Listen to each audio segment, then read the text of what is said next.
Everybody, everybody. We bad and determined. For the win, yeah, we yearning. There's a fire that's burning. It's up that we turning. You can doubt we the baddest. We came here to shine. I ain't worried about yours. I'm trying to get mine. Come on.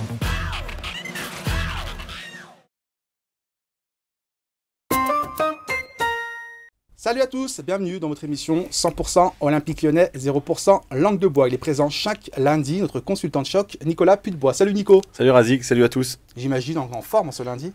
Alors en forme, j'ai un peu mal au dos, mais tu t'en fous. Oui. Mais autrement, oui, tout va bien. Oui, dès qu'on parle de l'Olympique Lyonnais et qui gagne, ouais, tout va bien. Tout va bien. Bien sûr. Ce lundi, on reçoit Cyril Collot, journaliste. Bonjour Cyril. Salut Razik, bonjour Nico. Salut, le chat qui dort production, entre autres. Oui, mais entre pas autres. Pas que. Non, ouais. je suis encore journaliste pour Euronews et puis je continue d'écrire aussi des livres sur nos footballeurs français et étrangers. Et évidemment, maintenant, le chat qui dort production. Et connu par les téléspectateurs parce qu'il a longtemps collaboré à OL TV. OL TV pendant un peu plus de 10 ans, oui. Pendant plus de 10 ans. Et il y a un programme assez chargé, messieurs. Je vous propose justement de regarder les différents thèmes, mais avant tout, chose, Nico. Générique. Générique, bien sûr, générique.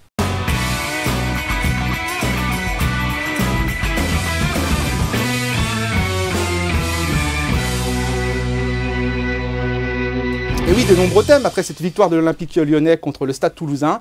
Et c'est vrai que le Stade Toulousain, équipe dernière du classement, équipe très faible, mais il fallait gagner, Nico. Il fallait l'emporter contre le TFC. Oui, c'est très important pour continuer notre marche en avant, notre remontée au classement, de battre les équipes supposées plus faibles, chose qu'on avait du mal à faire les années précédentes. Mais en tout cas, là, l'OL a respecté son adversaire. Ça a mis du temps à se dessiner, mais en tout cas, l'OL s'est armé de patience et c'est une vertu dans certains matchs.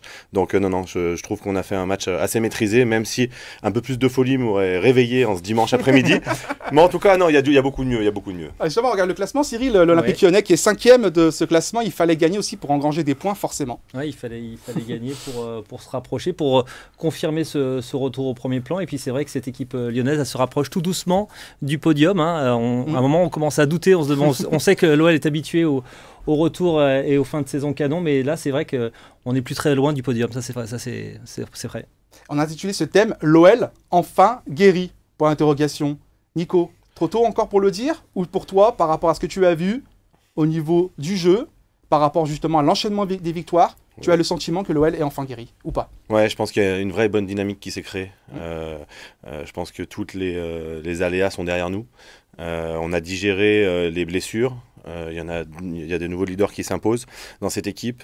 J'ai senti de la maîtrise. Même si j'ai pas senti de folie, j'ai senti de la maîtrise, de l'équilibre. C'est-à-dire que ce genre de match, les années précédentes, quand on domine autant, on avait tendance à se faire contrer parce que défensivement, on n'était pas équilibré. Et là, pour le coup, c'est pas ce qui s'est passé. Au contraire, on a été serein jusqu'au bout. Tatarusanu a fait le job pour une fois qu'il est remplacé en championnat Anthony. Et puis les deux défenseurs centraux ont plutôt été bons. Donc non, j'ai trouvé cette équipe très équilibrée, pleine de maîtrise, avec de la patience. Et puis après, à force de faire des efforts, forcément, parce qu'on est tombé sur un bloc très compact toulousain qui défendait à 2 lignes de 4 bien resserrées. Et donc forcément, avec la patience et la qualité de nos joueurs, on a réussi à faire la différence en fin de match. Cyril, est-ce que tu acquiesces au propos de Nicolas Putebois, notamment défensivement? Oui, c'est vrai que ça va mieux. Hein. Marcelo était vraiment impeccable. Et puis moi, j'ai beaucoup aimé Marsal hier. Franchement, Fernando Marsal a été énorme. Je pense qu'il a fait l'un de ses meilleurs matchs peut-être sous le maillot lyonnais. Et puis non, c'est vrai qu'on sent que cette équipe, elle prend de l'assurance. Et ce qui est paradoxal, puisqu'il y a quand même eu ces 2 blessés, on se disait tous, cet OL-là n'y arrivera pas sans ces 2 blessés. Et finalement, il y a un groupe qui est en train de se dégager, notamment sans le capitaine Memphis, avec cette équipe qui est en train de trouver petit à petit sa dynamique. Le mot groupe est juste en fait, et c'est ça, on est en train de trouver une équipe. On s'appuie plus sur une individualité forte, avec un fort caractère, qui nous faisait gagner des matchs avec des phases de jeu importantes. Il arrivait à débloquer des situations. Là, on sent bien que c'est un jeu d'équipe en fait, où on lâche son ballon un peu plus rapidement, le jeu est plus fluide. D'ailleurs, même Oussem Aouar est moins bon, parce qu'il souffre, pour moi, c'est mon avis, hein, il souffre un peu de la comparaison, de la simplicité du jeu de Cacré. Maxence Cacré, il joue à 1 et 2 touches de balle, ça accélère le jeu. Là où Oussem Aouar, il est encore à 3 ou 4 touches, il a perdu un peu la fraîcheur qui le caractérisait quand il a commencé en professionnel. Il ressemble de plus en plus à Memphis Depay, alors que j'aimerais qu'il ressemble à Cacré ou Oussem Aouar qu'il était au départ. Même si objectivement... C'est un bon joueur. Non, c'est pas ce que j'allais dire. Même si objectivement, Maxence Cacré... Il n'a pas été très bon. Moyen plus. Ouais, moyen plus par rapport à ce qu'il a déjà fait. Mais il enchaîne les matchs, c'est pareil, il faut qu'il digère aussi son nouveau statut de titulaire. faire. Il enchaîne les matchs. Physiquement, il faut aussi jouer tous les 3 jours. Ça s'apprend.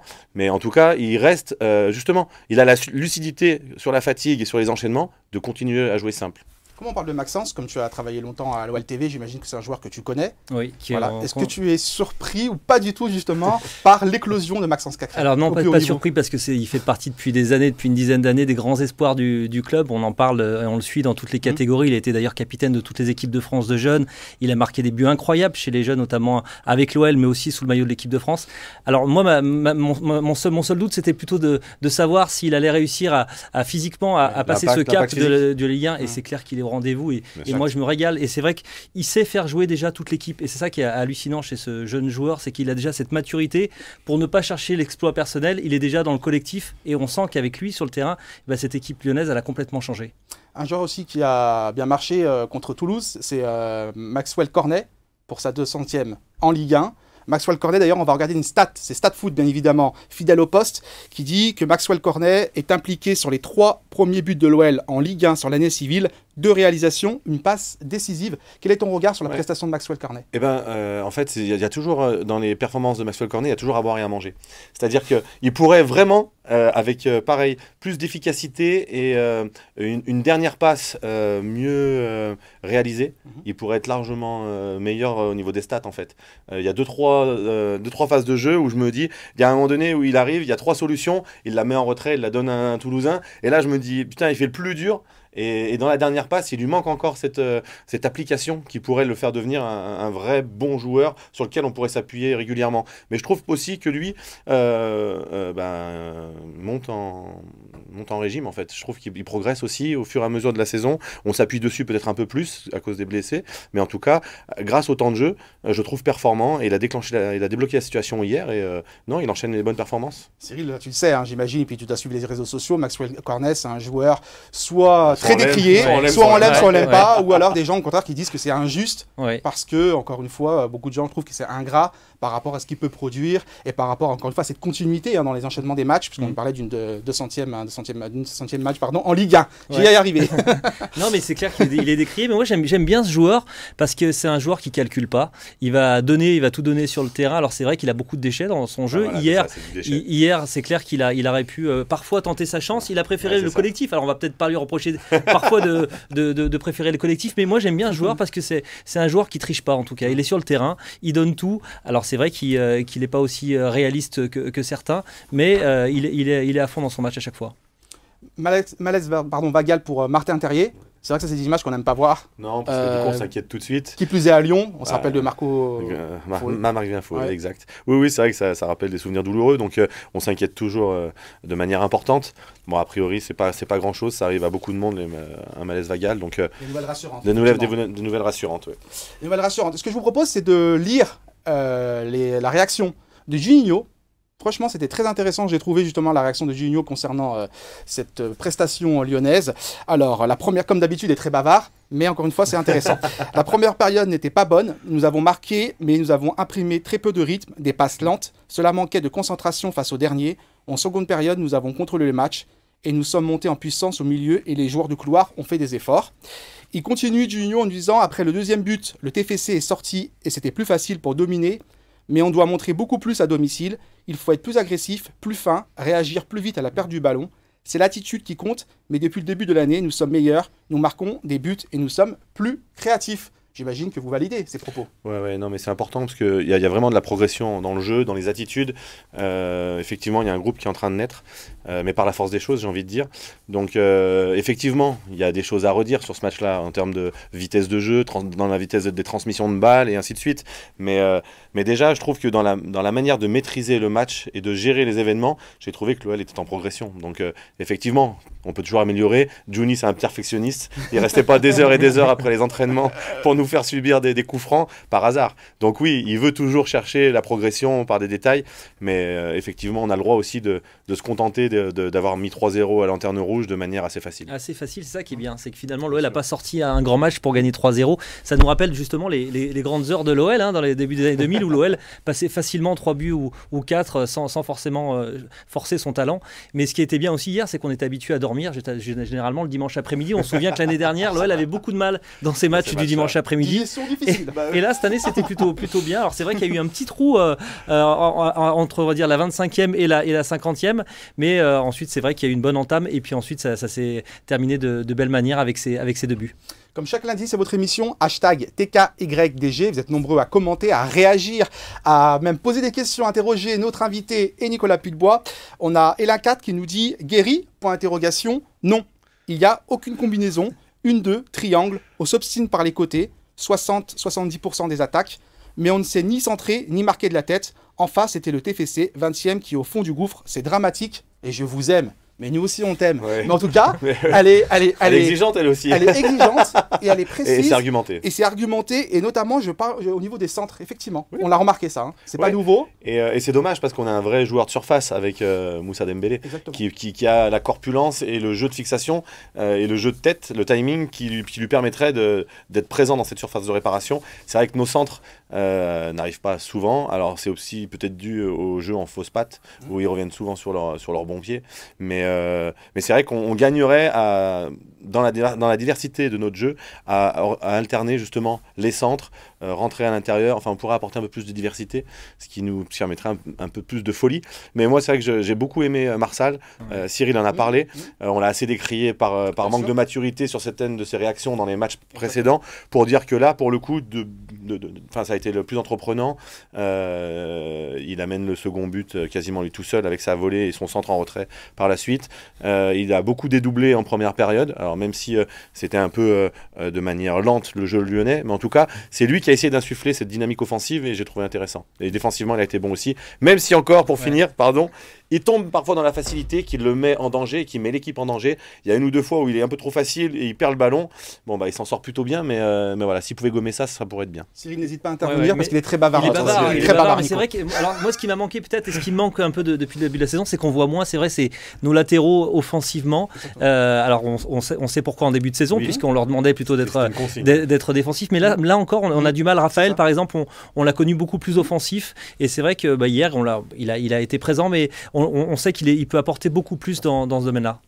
Il y a Yanis LB, toujours #TKYDG, qui nous dit « Non, jeu très faible, juste une victoire contre le 20e après une contre un Bordeaux très faible, pardon. L'OL sera guéri le jour où il aura des convictions de jeu très fortes qui formeront un collectif très difficile à jouer. Pas le cas aujourd'hui, ni depuis 4 ans. Le fameux Yanis, tu le connais Yanis? Oui, je connais Yanis, mais on connaît son exigence aussi. On connaît aussi son... parce qu'il connaît très bien la tactique et le foot. Enfin, j'aime pas mal ses analyses. Après, voilà, c'est ou blanc ou noir, donc c'est soit oui, soit non. Après, je trouve qu'il y a du mieux quand même si effectivement, il y a des choses à améliorer. Mais quand on prend l'OL du début de saison avec l'OL d'aujourd'hui, c'est quand même le jour et la nuit en termes de qualité de jeu et de maîtrise. C'est vrai qu'on peut faire mieux avec les joueurs et les qualités des joueurs qu'on a, mais voilà, il faut pas oublier qu'à un moment donné on était 17e et que malgré tout le jeu proposé à l'époque est très loin de ce qu'on propose aujourd'hui. Il y a beaucoup de mieux, donc voilà, il faut savoir aussi raison garder dans nos analyses, quoi. Il faut pas oublier aussi que voilà, c'est en préparant, c'est en gagnant ce genre de match qu'on va pouvoir gagner les prochains, les 2 plus importants qui vont venir. Ça sera le test évidemment contre le Paris Saint-Germain qui va arriver, et puis le double test contre la Juventus de Turin. Mais sans ces matchs-là, sans cette confiance qui va naître de ces matchs-là, on n'arrivera jamais à battre le Paris Saint-Germain, ou en tout cas à aller faire un résultat et à faire un exploit contre la Juve. Ces matchs-là vont préparer la suite, ça c'est évident. Et puis on avait dit, pour atteindre nos objectifs en championnat, il faut lancer des séries, et ces séries, c'est que par une dynamique positive qu'on les a. Et là, pour le coup, on marque des buts. Ça fait plusieurs matchs où et on en encaisse moins. Avec des buteurs différents. Bien sûr, avec des buteurs différents. Alors même si c'est vrai que, parce qu'on veut ce jeu flamboyant, en fait, on veut toujours ce qu'on n'a pas. C'est-à-dire que Dis-le tout, Nico. Qu'est-ce que tu veux? On veut toujours plus que ce qu'on a. C'est-à-dire que moi, je veux une maison à 500 000 €, j'ai peut-être que 400 ou 350 000 de budget. Bah ouais, mais je veux celle de 500 000. Bah là, c'est pareil. Quand on avait l'OL, c'était un appartement, c'était un studio. On pouvait pas demander une baraque, quoi. L'exemple, la métaphore est belle ou pas? Non, elle était dégueulasse. C'est pas mal, mais je savais pas que tu allais continuer un studio où je t'allais rajouter, je sais pas moi, un studio à la Guillotière. Oui, il y a ça aussi. Allez, hashtag TKYDG, bien sûr, c'est de l'humour. Mathieu qui nous dit « Guéry, je ne sais pas, mais la série continue en tout cas. Dembélé marque à tous les matchs en 2020. Lyon reste invaincu en 2020 et poursuit sa belle dynamique avec à la clé une finale. » Non, parce qu'il a dit leur belle dynamique, donc je corrige en fait. Il corrige en plus, pardon, c'est notre avec Capello, le professeur. Je sais que tu es ancien footballeur, donc... Bonjour, pas les fautes, c'est ça? C'est exactement. Donc, Lyon reste invaincu en 2020 et poursuit sa belle dynamique avec à la clé une finale au Stade de France. La remontada est officiellement lancée. Et ça, c'est une question pour toi, Cyril. Oui. Est-ce que tu as le sentiment, effectivement, que ça y est, l'OL est lancé et l'OL va tout faire, enfin, va parvenir à ses fins et va parvenir justement à retrouver le podium? Je ne sais pas si l'OL est lancé Tu encore. sens L'OL quelque chose. est en voie de guérison, ça c'est sûr, avec ces résultats qui s'enchaînent. Après, c'est encore un peu tôt pour voir si l'OL sera capable à la fin d'aller accrocher le podium comme ça a été le cas toutes ces dernières années. C'est sûr que Lyon va mieux, Lyon est en bonne voie, mais on sent que l'équipe quand même, elle peut aussi rechuter à tout moment. Ouais. Il va falloir continuer à engendrer les bons résultats selon moi. Ouais, j'ai posé la question à Cyril, parce que tu le dis souvent toi. Attention danger toujours, parce que tu sais qu'avec cet Olympique Lyonnais... L'équilibre est fragile. L'équilibre est fragile. Bien sûr, mais les victoires entretiennent cette dynamique positive et la confiance. Et c'est la confiance qui va amener la confiance. Le positif attire toujours le positif. Mais là, par rapport au championnat, on a 32 points. Rennes en a 37. Donc on n'est plus qu'à 5 points du podium, ce qui est pas mal par rapport de là où on vient. Alors Marseille est un peu plus loin, on a 10 points d'écart. Mais si on arrive à gratter chaque week-end quelques points, comme c'est le cas là, on va peut-être se rapprocher de cette deuxième place. Même si pour moi, Marseille et Paris sont encore un peu trop loin. Mais voilà, il reste encore 3 mois de compétition, donc voilà. Mais en tout cas, la troisième place est largement jouable. Oui, et puis cette troisième place, on a vu ces 2 dernières saisons, à chaque fois, elle a été qualificative directement. Exact. Donc, finalement, troisième, ça sera très bien. Hein. Avant la Juve, avant le Paris Saint-Germain, il y a un déplacement à Nice en Coupe de France. On regarde justement le programme. Coupe de France, c'est jeudi à 21h. Nicolas sera présent. Il y a 2 confrontations face à Nice. Ah, Nicolas sera présent, j'insiste. Je vais essayer de venir. C'est un message que je t'envoie là. Je vous manque, monsieur Brick? Oui. Donc déplacement à Nice, effectivement. C'est pour vous réchauffer ou c'est parce qu'on discute de foot? Et puis après, match en Ligue 1 à 15h, toujours à Nice. Et puis la réception d'Amiens. Qu'est-ce que vous avez à dire par rapport à ce calendrier? C'est autre chose déjà que Toulouse. Ça va permettre justement de continuer à monter en puissance. On connaît la valeur de l'équipe niçoise. Ça va être un test supplémentaire, un double test en plus avec la Coupe de France. Je pense que Lyon doit continuer son parcours en Coupe de France. Ça permet de concerner tout le groupe. Ça permet justement d'entretenir aussi cette formidable dynamique. Et puis on sait qu'en finale de la Coupe de la Ligue, il y aura le PSG en face. Donc vaut mieux peut-être continuer aussi son parcours en Coupe de France. Ouais, et puis c'est toujours délicat d'enchaîner 2 rencontres d'affilée à l'extérieur contre la même équipe. Donc les matchs se suivent mais ne se ressemblent pas. C'est des contextes complètement différents. Ouais, c'est des contextes complètement différents, bien sûr. Donc du coup, voilà, ça dépend de la manière dont l'appréhendent les entraîneurs. Est-ce que Rudy Garcia va faire tourner son effectif? Pareil, ça fait le partie des match le plus important de la semaine, ce serait lequel selon toi alors? Effectivement, la Coupe de France, ça peut être un objectif. Juninho l'a dit d'ailleurs, donc je pense qu'il va orienter là-dessus. C'est un objectif. C'est un objectif. C'est pas ce que je dis? Ça peut. Ça peut être un objectif. C'est un objectif, Nico. C'est un objectif. On est objectif. l'Olympique Lyonnais. Nico Putebois. Donc alors, la Coupe de France est un objectif, mais notre remontée en championnat également. Donc, je vais faire une réponse de footeux. On va prendre les matchs les uns après les autres. C'est pas possible. Et en plus, il a été bon. Hein. Il t'a posé une bonne question. Oui, une question pertinente. C'est merci, Cyril. Je pense que je suis trop gentil. Je suis trop gentil. Messieurs, on a parlé de Moussa Dembélé. Tu en as parlé de Nico. Ouais. On a parlé de Maxwell Cornet tout à l'heure. Et on n'a pas parlé d'un nouveau joueur, nouvel attaquant de l'Olympique Lyonnais, qui évoluait à Villarreal, qui a rejoint le club cet hiver. Karl Toko Ekambi. Eh bien, c'est le prochain thème de votre émission.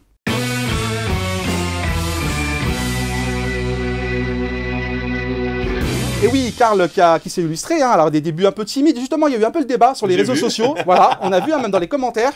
Début timide, certains ont dit qu'on était exigeant, trop sévère parce qu'il venait d'arriver et qu'aussi par rapport au contexte, parce qu'il a remplacé, on l'a dit, Martin Terrier par rapport suite à son malaise vagal et qu'il fallait s'adapter. Effectivement, tu fais de rentrer comme ça, tu as des nouveaux partenaires, c'est la première fois que tu joues à la maison.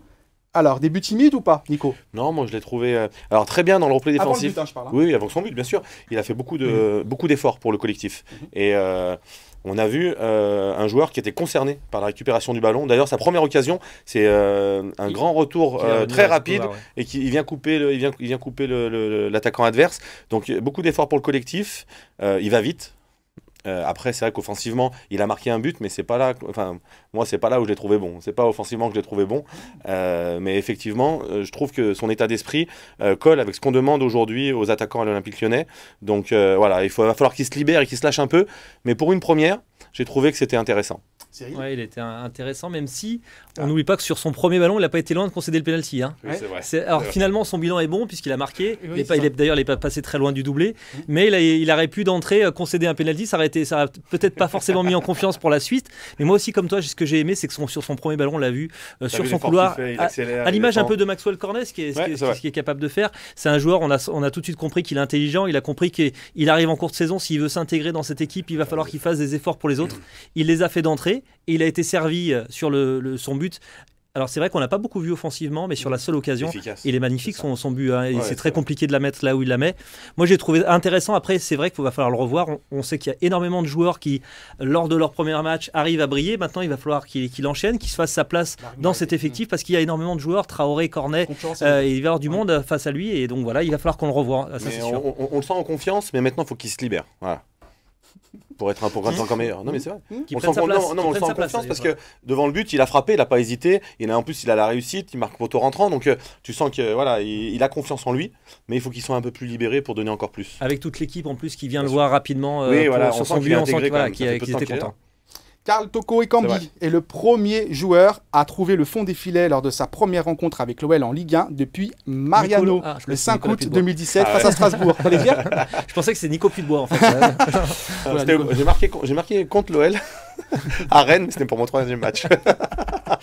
Et on va poursuivre avec la déclaration, comme ça on va pouvoir un peu analyser, décrypter la réaction de Karl Toko Ekambi qui dit « Je me sens très bien dans ce groupe », c'est ce que disait Cyril, jeune qui vit bien, c'est très facile de s'intégrer et tout le monde m'a mis à l'aise. Je vais continuer pour faire une belle fin de saison. Pour moi, c'est une libération. Ah, Nico. Quand on arrive dans une nouvelle équipe, on rêve de marquer ce premier but. Et tu vois, il a été libéré après le match. Donc c'est bon pour les prochaines rencontres. C'est pas faux, Nico. J'ai des filles, Razik. Il va perturber ce dessin animé. Toujours, et on aime toujours le faire ici, le plus, le moins.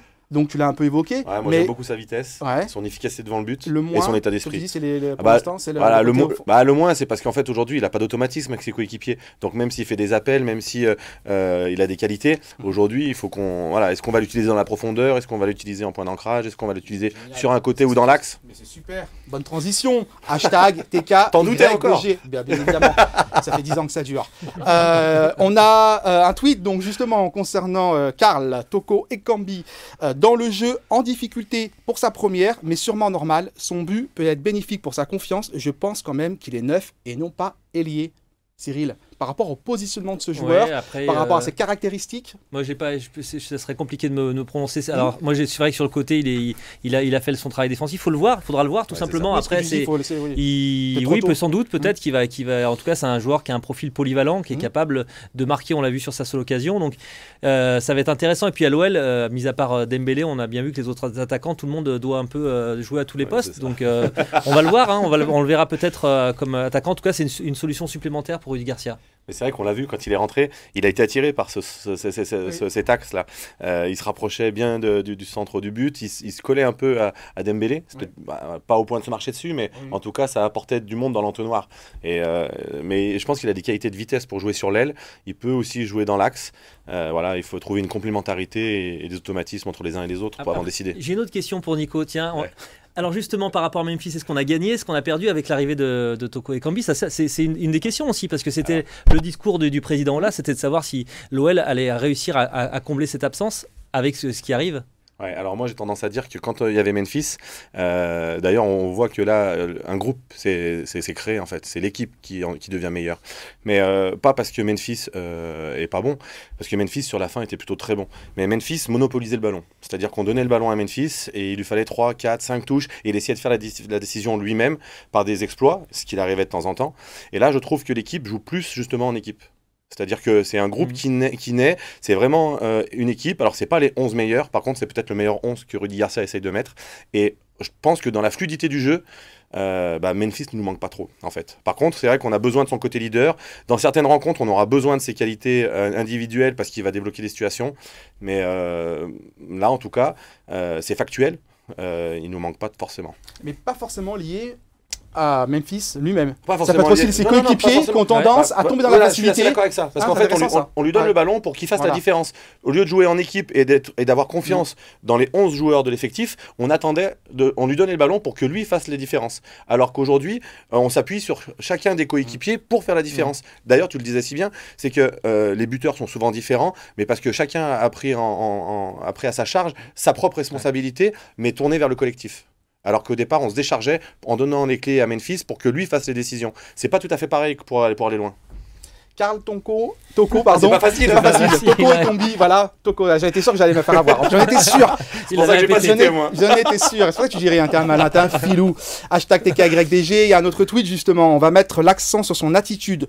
Top, très volontaire, ses replis défensifs et sa disponibilité off. Les difficultés dans le jeu contre un bloc bas. Mais pour un premier match, après même pas une semaine d'entraînement, on s'attendait pas à un miracle. À voir la suite, forcément on jugera, hein, c'est la suite, hein, faut s'inscrire dans la régularité, on dit toujours ça, hein, mais c'est vrai, et ça concerne tous les joueurs. Un autre tweet, allez on enchaîne, à Lionel Métis qui nous dit « Plutôt un bon match dans l'ensemble avec un but à l'appui, dans le jeu sans ballon il a fait de bons déplacements et ses coéquipiers n'ont pas voulu le servir, mais c'est normal, les joueurs anciens préfèrent jouer entre eux et petit à petit faire intégrer Toko et Combi dans le système. » Alors c'est pas préférer jouer entre eux, c'est juste que voilà, il y a un manque d'automatisme, ils se connaissent pas forcément dans le jeu, les appels et tout ça, on sait pas s'il va aller à droite, s'il va piquer dans l'axe, s'il va... C'est pas volontaire. Voilà, c'est pas volontaire, voilà, c'est ça. C'est important de préciser. C'est plus qu'ils connaissent pas ses habitudes. Parce qu'il y a quoi. eu le centre, notamment de Maxwell Cornet, à un moment, qui était vers lui. On a essayé de le faire jouer, on a essayé de lui donner des ballons. Moi, je trouve ça dur. Je suis d'accord. C'est vrai. Et justement, dur ou pas dur, avec le directeur sportif, parce qu'il a été quand même pas mal décrié, Juninho, voilà, est-ce que le costume n'était pas trop grand? Eh ben, oui, c'est le prochain thème de votre émission Tankara Diegon.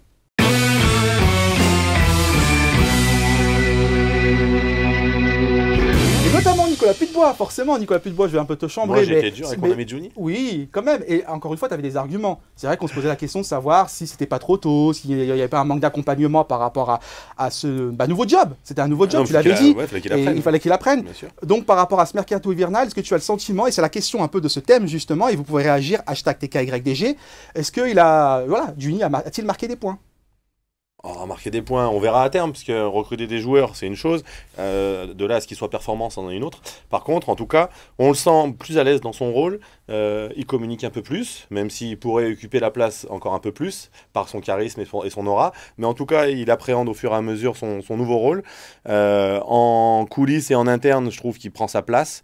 Il arrive à créer des décisions chez certains joueurs. Bruno G. Qui va arriver grâce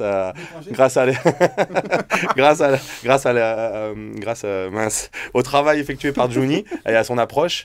Je trouve qu'il y a, alors je sais pas si ça vient de lui, si ça vient de la négociation du président, mais vendre un joueur, se le faire reprêter et le laisser finir la saison, et cet argent-là nous permet de financer un autre joueur. Je trouve que en termes de business, c'est exceptionnel. Bah voilà, qu'est-ce qui arrive si Lucas Touzard se blesse, je sais pas, mais en tout cas, je pense que pour le club, c'est tout bénéfice. Donc non, je trouve que ce mercato, on verra où ça nous mène. En tout cas, en termes de quantité et de qualité, il m'a l'air intéressant. Par rapport à Juni, toi aussi tu le connais bien, ouais. Forcément Juni, est-ce que tu as le sentiment, encore une fois, qu'aujourd'hui il a vraiment pris le costume, il a vraiment la mesure du poste, De toute façon, c'était compliqué, on attendait tellement de lui en arrivant, on pensait qu'il allait tout changer, qu'il allait encore nous marquer des coups francs du banc, mais non, peut-être lui aussi pensait qu'il allait être peut-être plus décisif sur cette équipe. Aujourd'hui, ce sont les joueurs qui jouent, pas lui, donc ça a dû être un peu plus frustrant, mais je pense c'est le personnage idéal pour emmener l'OL très haut, avec lui, j'oublie pas non plus à ses côtés Florian Maurice.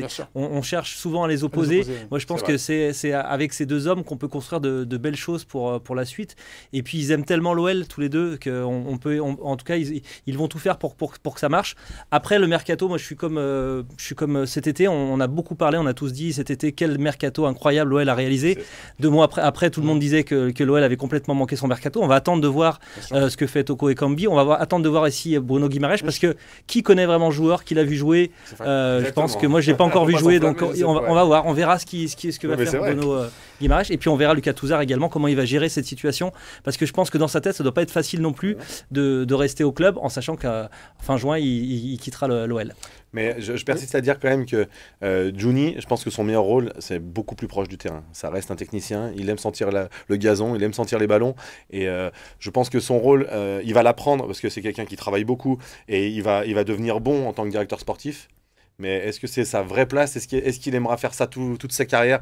Je ne suis pas sûr parce qu'il aime beaucoup trop le ballon et l'odeur du terrain pour pouvoir rester dans un bureau. Alors on parlait de Bruno Guimaraes, c'est fait à 95%, hein, c'est pas encore officiel, il va passer sa visite médicale. On va justement lire les déclarations de Juninho concernant ce joueur. Il n'a que 22 ans, il faut rester calme à son sujet, il est très à l'aise techniquement et soutient le rythme durant 90 minutes. C'est pour cela que nous étions à la lutte avec Benfica et l'Atlético de Madrid. J'ai confiance qu'avec le temps, il va nous apporter. Il est capable de s'installer rapidement dans l'équipe. Il va élever la qualité technique de notre équipe. Effectivement, c'était un souhait dès le départ de Juni d'élever la qualité technique de cette équipe lyonnaise. Alors après, c'est vrai là aujourd'hui, on en parle beaucoup de Bruno Guimaraes, mais on était en concurrence avec l'Atlético et Benfica. On n'était pas avec Manchester City, le Real ou le Barça. Donc c'est certainement un très bon joueur, mais voilà, il faut le voir jouer pour voir si vraiment il est aussi bon qu'on veut bien le dire. Alors moi j'ai confiance pareil en Flo et en Juni, mais voilà, j'attends de voir parce que Thiago Mendes, on nous l'avait vendu, Andersen, on l'a vendu aussi, et pour l'instant, c'est pas des franches réussites. Et Jean-Lucas, c'est un peu mieux peut-être que les autres, même si on l'utilise pas souvent, mais en tout cas les deux premiers ne sont pas des franches réussites jusqu'à présent. Et justement le côté avec la concurrence Atlético de Madrid, Benfica effectivement, mais que l'Olympique Lyonnais c'est la possibilité pour ce joueur de se montrer en Europe et de pouvoir viser après ça montre une belle mentalité en tout cas de sa part. Voilà. Parce que la plupart auraient choisi sans problème l'Atlético Madrid. Il a donné sa parole à Juninho, il l'a tenu. Ça c'est un bon signe pour lui.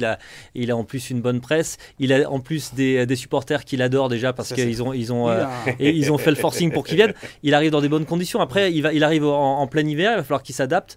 On va voir, je pense qu'il faudra plutôt lui laisser, comme souvent, les 6 prochains mois d'adaptation pour qu'ensuite vraiment pouvoir compter sur lui à partir de la saison prochaine. C'est pour ça qu'il a raison, Juni, de calmer un peu le jeu, il a 22 ans, attention. Alors déjà, il a 22 ans, il va falloir qu'il s'acclimate. Souvent, les joueurs qui viennent d'un pays chaud et qui arrivent l'hiver en France, c'est assez compliqué pour eux de bien démarrer. Et puis surtout, voilà, on ne le connaît pas et on l'annonce tout de suite comme un super grand joueur, mais pareil, il faut qu'il s'adapte. Alors, il est très bon au Brésil, il faut qu'il s'adapte au jeu européen, à la France en particulier.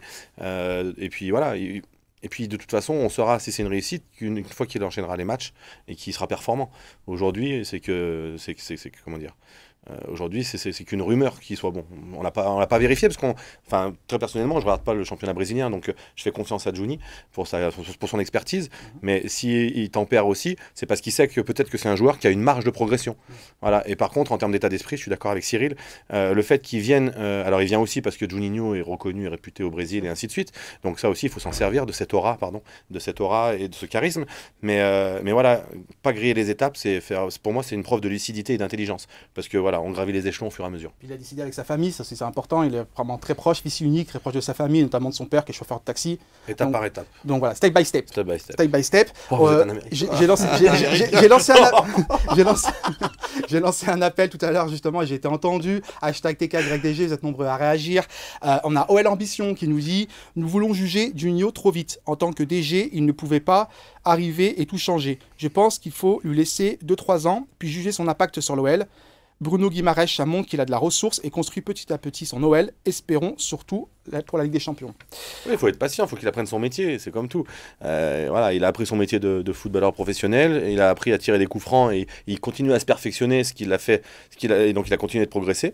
À ce poste-là, pareil, il apprend au fur et à mesure les codes, les us et coutumes d'un directeur sportif, et voilà, c'est pas donné à tout le monde. C'est pas DG, voilà, ce qu'il a dit DG, c'est effectivement parce que... Il n'est pas encore DG, voilà. C'est pour ça que je ne l'ai pas corrigé, parce que voilà, je voulais pas embêter OL Ambition, je voulais pas qu'il se fâche avec moi, mais voilà, DS, pas DG. Allez, on enchaîne avec Mathieu qui nous dit « C'est le début d'une autre et belle histoire avec Juni. Il va ramener Bruno Guimaraes et ce n'est que le début d'une longue série. » Mais c'est vrai qu'il y a ce côté, et tu l'as suivi aussi parce que tous les deux d'ailleurs, parce que vous êtes présents sur les réseaux sociaux, c'est vrai que tout le monde s'est vraiment enflammé par rapport à... Comme souvent, hein, dès qu'un joueur arrive de l'étranger, tout de suite, il y a enflammade.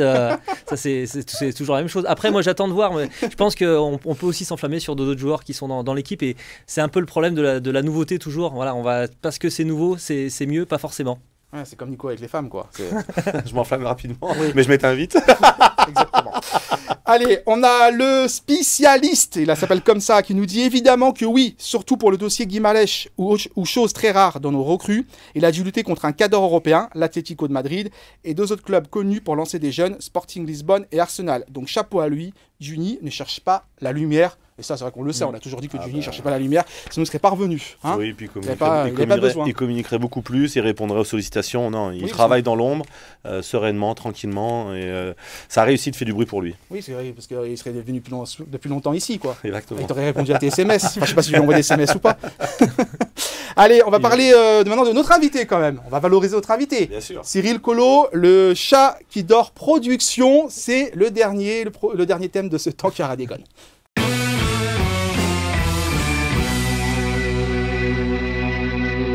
Et oui, Cyril, c'est vrai que nous, on te connaît en tant que journaliste, effectivement, Euronews, tu l'as dit, ça fait depuis longtemps que tu collabores avec Euronews, OLTV.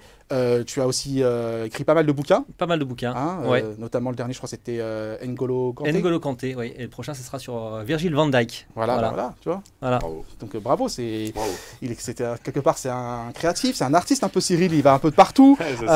Et donc là, justement, tu t'es lancé un nouveau défi avec le Chat qui dort production. Alors, est-ce que tu peux nous présenter? L'idée, c'est de poursuivre et de s'entourer de personnes avec qui on a envie de travailler, qu'on a envie de faire des belles choses et créer des projets. Donc voilà, donc ce Chat qui dort production regroupe des talents différents, des journalistes, des monteurs, des cadreurs, des graphistes. Et l'objectif, c'est de faire des projets. Alors, il y a évidemment autour du sport, tous ces projets qui seront, mais autour également de plein d'autres choses, avec toujours pour ambition de faire les choses bien et avec envie et passion.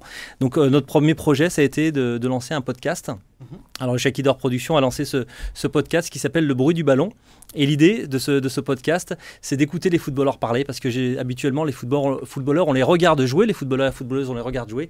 Et bien nous, on s'est dit, on va arrêter, on va couper l'image, on va arrêter parce que c'est un monde qui est que dans l'image. On va couper l'image et on va seulement écouter leur voix et on va écouter seulement ce qu'ils nous disent et pouvoir un peu voir ce qu'ils peuvent nous dire sur différents thèmes, évidemment le football, sur leur carrière, mais aussi sur des thèmes de société et sur des thèmes en tout cas qui peuvent nous surprendre. Et voilà, donc c'est un peu l'objectif du bruit du ballon, c'est d'apprendre et de se dire que les footballeurs ne savent pas seulement taper dans un ballon, mais ils ont aussi plein de choses à dire, ils ont un vécu, ils ont des histoires et plein de belles choses à nous dire. Et pourtant c'est compliqué parce que nous-mêmes on le voit, d'inviter un footballeur à s'exprimer, ça peut être dans un magazine, ça peut être sur une radio, ça peut être ici sur ce plateau. C'est compliqué aujourd'hui parce qu'il faut passer par les agents, il faut passer par les clubs, il faut convaincre les joueurs. Encore une fois, je pense qu'il y a beaucoup de journalistes qui souhaitent recueillir les propos d'acteurs du monde sportif, mais derrière, on voit qu'on sort à des murs. C'est notre ambition, c'est notre défi. Hein. On n'a pas choisi de la facilité, évidemment. Alors, c'est pour ça qu'on a étendu ce bruit du ballon qui est ouvert aux footballeurs, footballeuses, qui est ouvert aux anciens joueurs, aux jeunes joueurs et aussi aux dirigeants. L'idée, c'est d'aller vers tous ceux qui ont envie de parler librement et de se lâcher. Alors, on a choisi un super premier invité parce que c'est un joueur qui a un palmarès, qui a été international, qui a un vécu et qui a justement cette parole libre, qui a des choses à dire. Et c'est pour ça qu'on s'est tourné également vers Sidney Govou, qui a été vraiment parfait, qui nous a fait confiance sur ce premier numéro, pour vraiment pouvoir raconter des choses et de belles choses. Il nous donne envie. Hein, il nous a donné envie. Donc on va regarder quand même. Parce qu'il nous parle de Sidney Govou et il nous parle d'une interview. Bah nous on a envie de regarder. On a envie de savoir ce qu'il a dit, Sidney. Allez, regardez. Le bruit du ballon, ça m'évoque les ballons plastiques quand j'étais petit. Le bruit du ballon pour moi c'est ça. Ils n'avaient pas de son parce qu'on les crevait, donc ça... Sidney Govou, il frappe,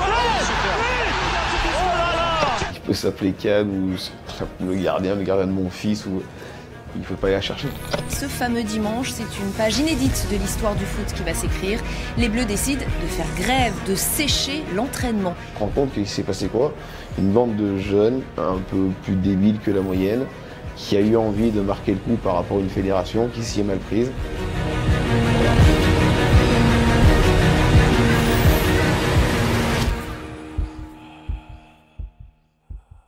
Forcément, forcément, Sidney Govou, il y a beaucoup de choses à dire sur Sidney Govou parce que, voilà, encore une fois, c'est un footballeur un peu à part. Tu le sais, tu es bien placé pour le savoir, Nico. Et lorsqu'il parle du Bayern Munich par rapport à ce but, forcément, que de beaux souvenirs. Oui, c'était un beau souvenir. Moi, je me souviens, j'étais 3e gardien. J'étais dans la tribune avec mon parrain à l'époque. Et c'est là où il a éclaté au grand jour européen. Nous, on savait déjà que c'était un talent. Mais du coup, oui, qui nous parle de ces souvenirs-là, c'est intéressant.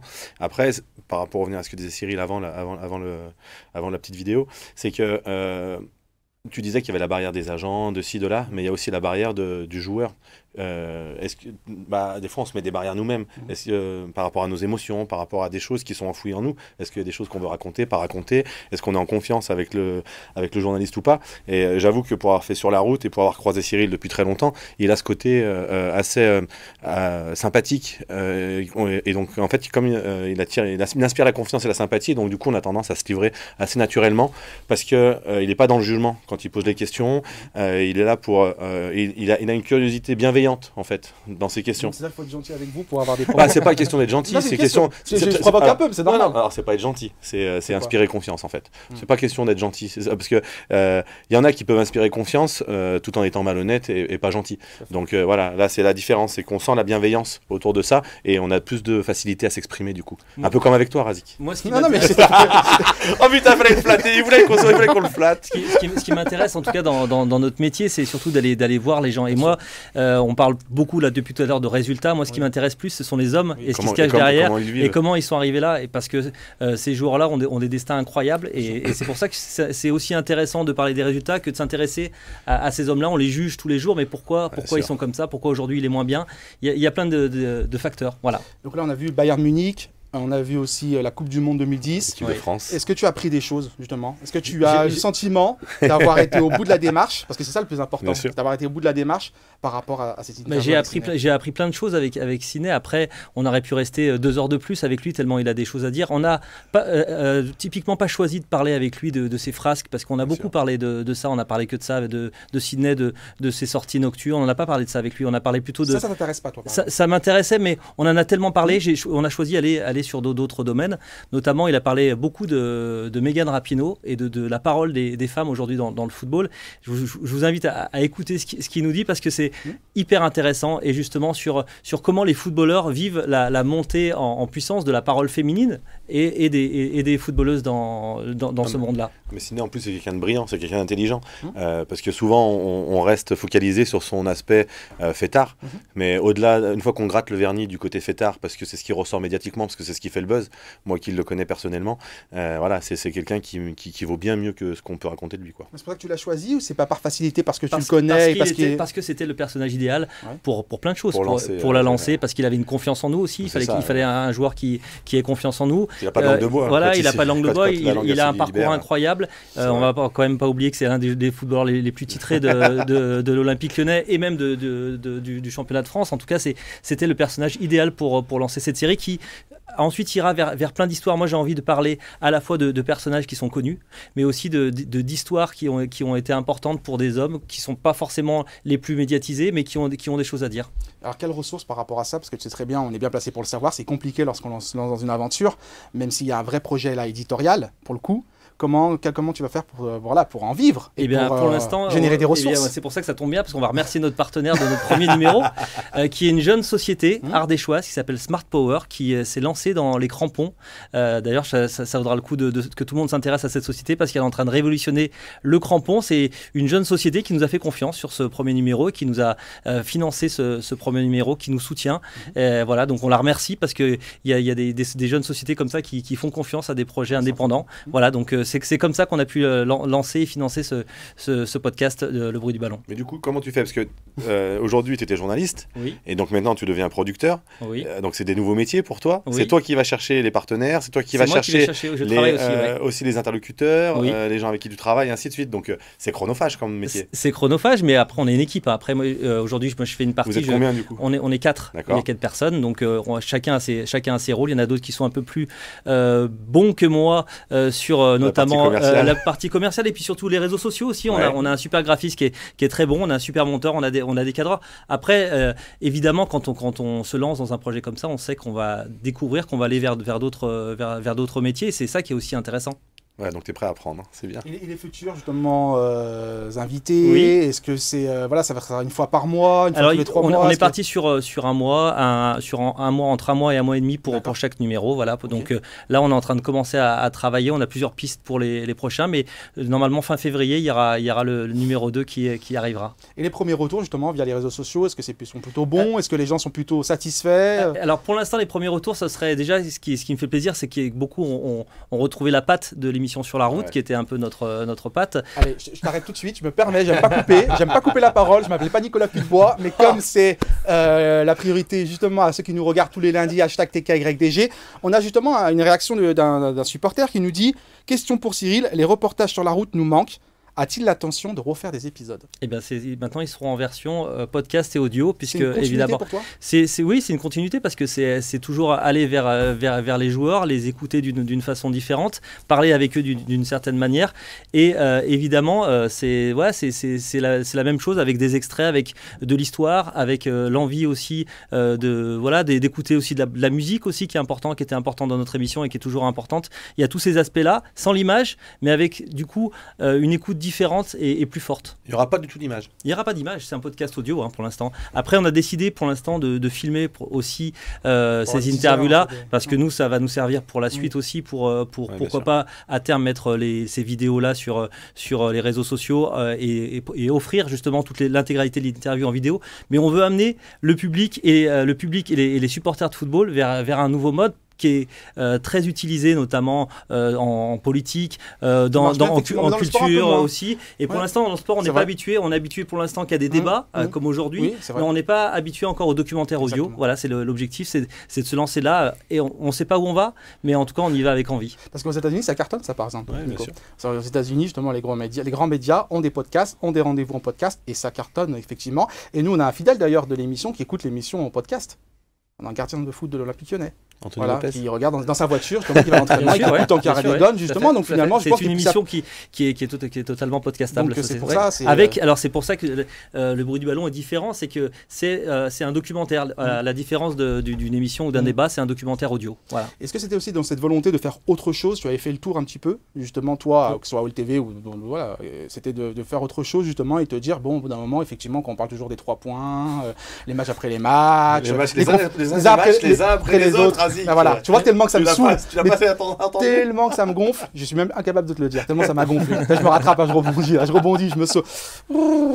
Voilà, les conférences de presse, c'est toujours la même chose, les interviews, etc. Est-ce que c'était cette volonté de faire autre chose par rapport à ça? J'ai eu la chance à l'OL de ne pas faire trop ça en fait. Moi j'étais vraiment dans le magazine et dans le documentaire déjà, donc j'avais cette chance de pas faire ça. C'est surtout l'envie de profiter d'un nouveau média et de l'explorer et de partir là-dedans. Voilà, donc on va faire du podcast, mais on va pas faire que ça. L'objectif aussi, c'est de continuer à proposer à des chaînes de télévision des documentaires sportifs et d'autres documentaires, mais on va faire ça aussi. On veut faire du documentaire parce qu'on a des cadreurs, on a des gens qui ont envie de faire ça. Il y aura du podcast, il y aura aussi du documentaire sportif. Voilà, on va essayer de faire plein de choses différentes et de se faire plaisir surtout parce que quand on a la chance de faire ce métier, on est obligé de prendre du plaisir. Moi, j'aime bien l'envers du décor, aller gratter, savoir le pourquoi du comment. Bah oui, parce que on peut pas nous ferme les portes. Parce que souvent, on regarde que la réussite et en fait, c'est la partie immergée de l'iceberg. Et tout ce qu'il y a en dessous, on le connaît pas forcément. Et si on peut le découvrir grâce au podcast, c'est vraiment intéressant. Je trouve ça très bien. C'est une très bonne idée sur le papier en tout cas. Après, effectivement, il y a la partie économique parce que je sais que c'est compliqué. Ça, c'est le plus dur. Mais bon, s'il y a un partenaire fidèle, tant mieux pour Cyril et ses équipes. Et puis, effectivement, encore une fois, moi, c'est le côté porte fermée. Souvent, malheureusement, on sollicite souvent les joueurs ou les clubs et on nous ferme la porte. Voilà, c'est un peu cette problématique, mais bon. C'est ce qui est compliqué. Après, c'est pour ça qu'on a cette chance d'avoir un réseau dans le football, des gens qui nous font confiance, qui nous connaissent un peu aujourd'hui. Voilà, donc on va continuer à faire ça et il faut s'accrocher. On le fera avec envie toujours. Allez, dernière question, #TKYDG, c'est Hugo qui nous dit quels sont tes meilleurs souvenirs à OLTV? Comment tu vois l'avenir de la chaîne? Alors, je ne sais pas si tu veux répondre à tout, parce que c'est pas compliqué, c'est pas toujours facile de répondre à ce type de questions lorsqu'on est parti d'une chaîne, mais voilà. En tout cas, sur les meilleurs souvenirs. Mon meilleur souvenir d'OLTV, c'est d'avoir pu côtoyer des personnes, des joueurs exceptionnels. Moi, il y a un joueur qui m'a marqué, c'est Thiago.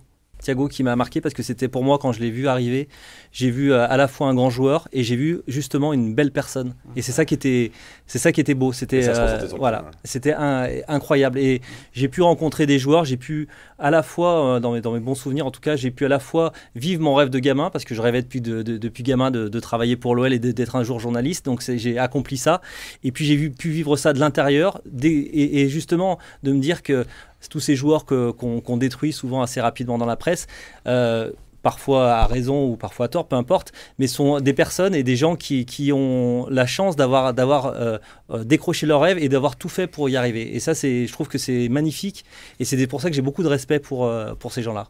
Si on prolongeait la question, justement, c'est intéressant, parce que des fois, il n'y avait pas un décalage. Parce que quand tu étais de l'intérieur, forcément, tu vois les joueurs d'un autre regard. Et par rapport à ce que tu lisais, ce que tu entendais, la réaction des supporters, ça, c'est toujours intéressant. J'ai toujours préféré être en retrait et pas trop parler avec mes confrères journalistes, même si je respecte. Parce que quand on est de l'intérieur, on voit des choses différemment, on voit des choses différentes aussi. Et les jugements extérieurs sont parfois très faciles et très durs, je trouve. Et donc, c'est pour ça que moi, j'ai toujours préféré rester en retrait par rapport à ça, parce que je trouvais qu'on était parfois dur et parfois, même s'il faut des gens qui disent des choses. Oui, parce que tu restes comme journaliste. Voilà, bien sûr. Mais je pense que des fois, on dit des choses et très rapidement sans forcément savoir ce qu'il y a derrière. Et quand on est au courant de la chose, des fois ça fait rire, des fois ça peut énerver aussi, parce qu'on se dit il n'a pas le droit de dire ça parce qu'il y a ça qui se passe dans sa vie aussi. Voilà. Et ça, Nico, forcément, il va acquiescer. Il va dire bien sûr, je te l'ai déjà dit, Razik. Déjà, je te l'ai déjà dit, mais c'est un peu ce qu'on fait par moment, parce qu'on n'a pas forcément tous les tenants et les aboutissants. C'est notre grille de lecture par rapport à notre expérience, notre vécu et le ressenti qu'on a de la situation. Alors, c'est vrai que notre position d'observateur, elle est agréable et elle est facile, parce qu'on peut dire des choses sans tout savoir. C'est plus difficile de recevoir le message, donc c'est vrai que voilà, je l'ai vécu aussi, donc on essaie de faire attention, mais ce que dit Cyril, c'est très juste. Et à contrario aussi de dire à certains joueurs, regardez, les journalistes, c'est pas tous des méchants et des sûr, ordures. Il y a aussi des journalistes qui sont corrects et qui font leur métier du mieux possible. C'est important aussi. C'est important parce qu'il y a pas mal de gens aussi qui sont passionnés, qui ont envie de montrer les belles choses, mais il faut leur laisser la place pour le faire. Merci en tout cas, merci beaucoup Cyril, et vraiment on te souhaite le meilleur. Merci. Il est disponible ce podcast, juste pour vous dire, sur toutes les plateformes de podcast, justement Deezer, Spotify, sur Apple Podcast et puis également sur YouTube aussi, on l'a mis sur YouTube, voilà, vous pouvez le voir, il y a plein de moyens d'aller l'écouter. Il y a une petite trentaine de minutes pour ce premier épisode avec Sidney Govou. Le bruit du ballon. Voilà. Le bruit du ballon, et puis il y a une page Facebook. Il y a une page Facebook aussi. Et puis un compte Twitter. Voilà. Tout à fait. Il est moderne, 2.0, 3.0. Pas comme moi, c'est ça. Je l'attendais. Merci Nico. Merci Cyril. Razik, merci Cyril. Merci à tous de nous avoir suivis. Bien évidemment, on se retrouve lundi prochain pour un nouveau numéro de Tanguy Radégon. Everybody, we bad and determined. For the win, yeah, we yearning. There's a fire that's burning. It's up that we turning. You can doubt we the baddest. We came here to shine. I ain't worried about yours. I'm trying to get mine. Come on.